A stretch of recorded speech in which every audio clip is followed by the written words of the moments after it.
Paulit-ulit ang iyong mga kamako.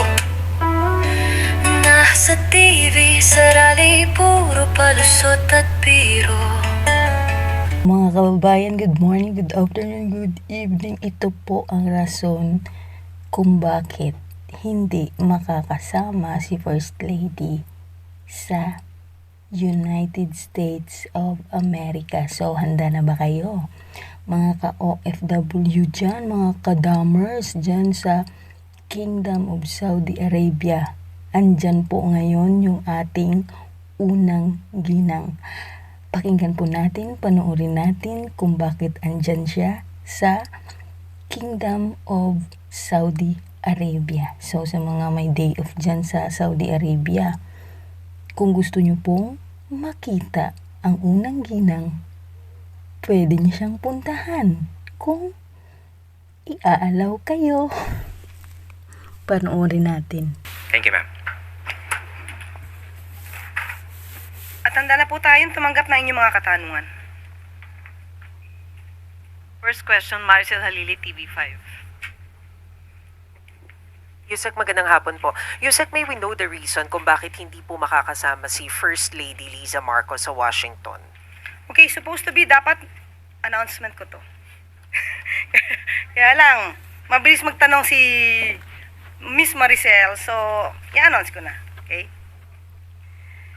First Lady Maria Luis Araneta Marcos will travel to Riyadh, Kingdom of Saudi Arabia on the 17th, kahapon, to 20th July 2025 on a working visit to meet overseas Filipino workers.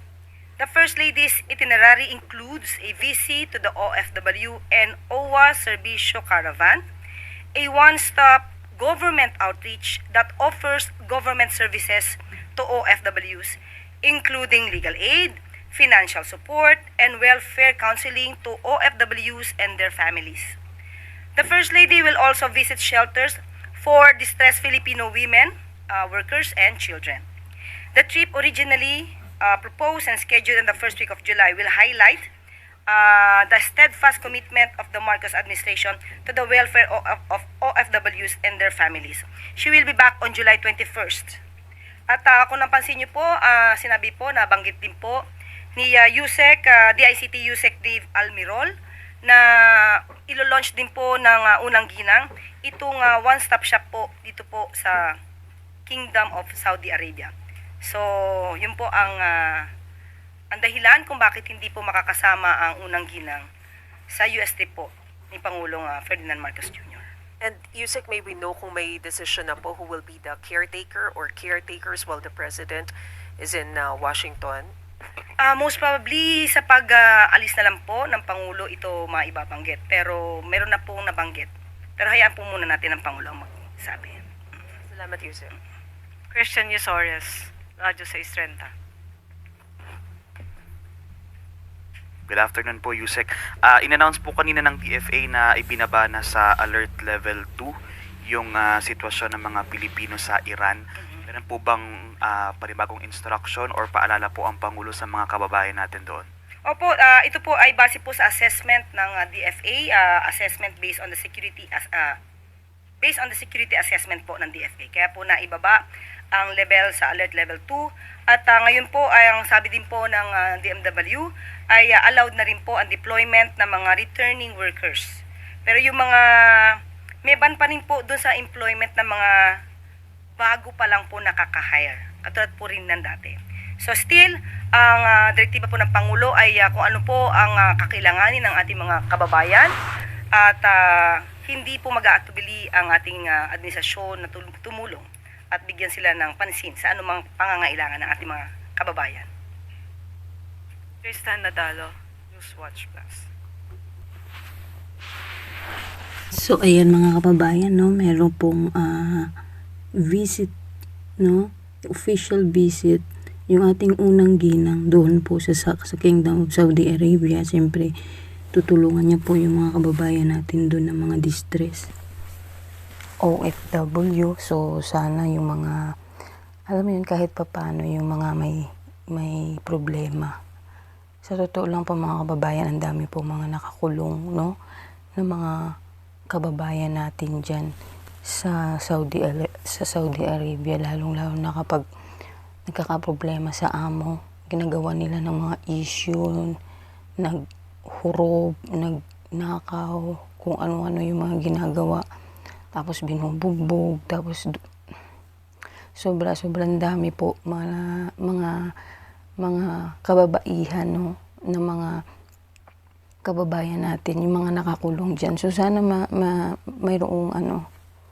mayroong good news, no, yung pagbisita doon ng ating unang ginang sa Saudi Arabia, para kahit papano yung mga matagal-tagal na doon na nakakulong, yung mga simple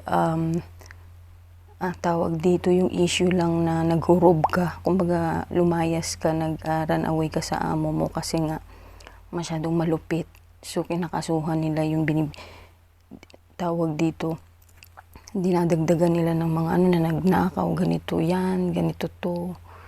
So kapag walang may tumulong talaga sa'yo, diretso ka talaga kulungan pag masyadong malupit na yung mga amo nyo. So abangan na lang natin kung ano yung update dyan sa pagbisita ng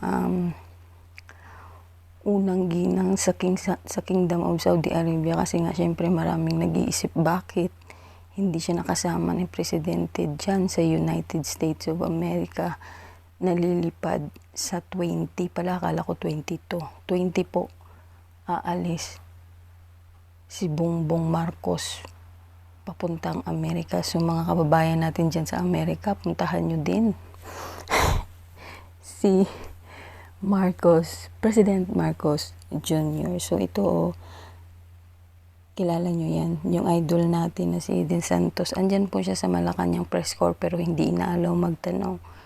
So hanggang kailan yan ganyan mangyayari, parang kawawa si Miss Eden, abangan na lang natin. So ano masasabi nyo dito na parang may rason sila kung bakit mawala ng agam-agam, haka-haka, mga tsuri-tsuri yung mga kababayan natin, kung bakit hindi nakasama si First Lady sa Pangulo. Kayo na mag-isip niyan, di ba? Kasi pag masyado tayong nag-iisip, sa sakit yung ulo natin. So comment nyo po kung ano masasabi nyo dito, pa-like. Thank you so much. God bless it, everyone. Bye-bye. Ito ang aming boses. Hindi na kayang patahimikin. Sapat na ang mga taon ng panluloko at paglimos. Pilipinas, gising na. Huwag nang hayaang politika ang laging nananalo.